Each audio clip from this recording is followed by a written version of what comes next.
Hello everyone, and in this video we're going to go over some typical interview questions for a cybersecurity analyst role. This could be for like a SOC level 1. It's typically entry level, but it could be for like SOC level 1 or an engineer role. Now, it could be a senior position as well. I mean, I don't know. I can't guarantee what comes up in your interview. But these questions have helped me in the past researching them and getting a solid answer on. Now, I'm not going to give model answers in this like some videos do, because I think it's a good idea for you to come up with your own answer, but using little hints and tips from like this video and others. So I'll just get straight into it. The first question I think is very common is, where do you get your security news from? So they just want to make sure that you are keeping up to date with the latest threat actors, ransomware, malware, and things like that.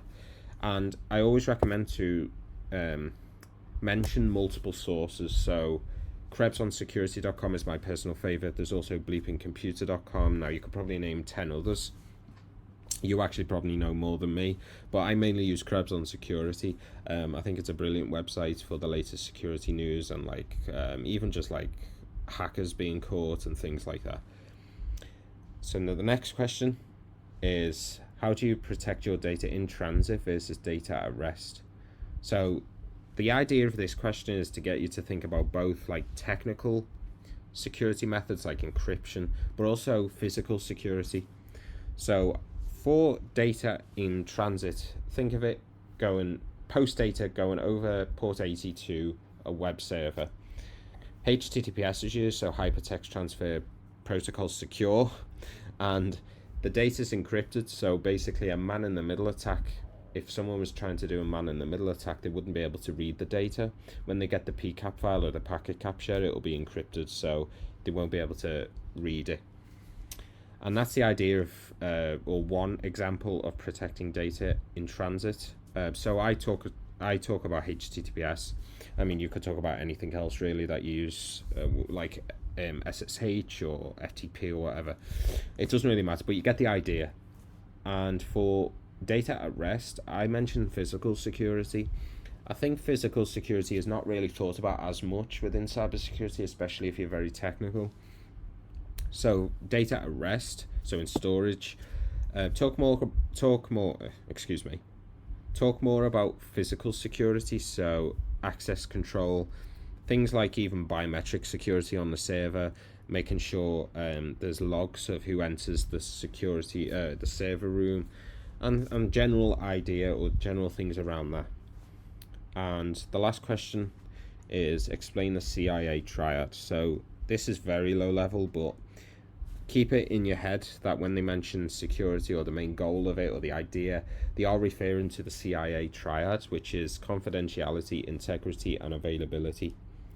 So the CIA is a model that is designed to guide policies for information security, and it is one of the most used or most popular models used by organizations. So if you think about confidentiality, data that's being transferred between two parties, that data should not be visible by by people that the data is not intended for.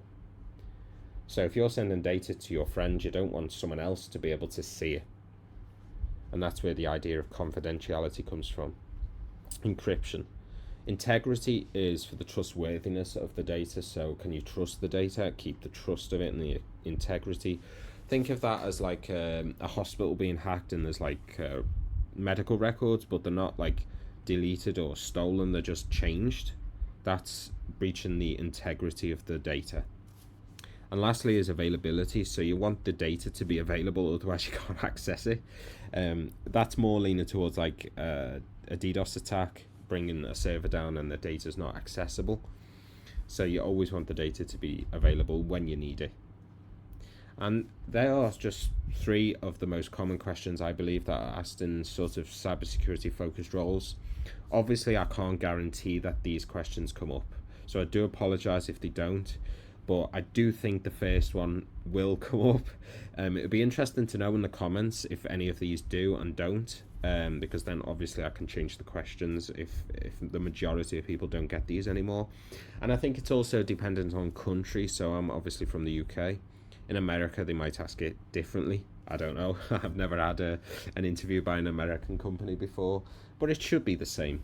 But anyway, if this video did help or did give you some insight to different types of questions that they might ask, then please give it a like, leave a comment if I can help with anything to do with interviews and cybersecurity questions, and subscribe to stay up to date with all my latest videos.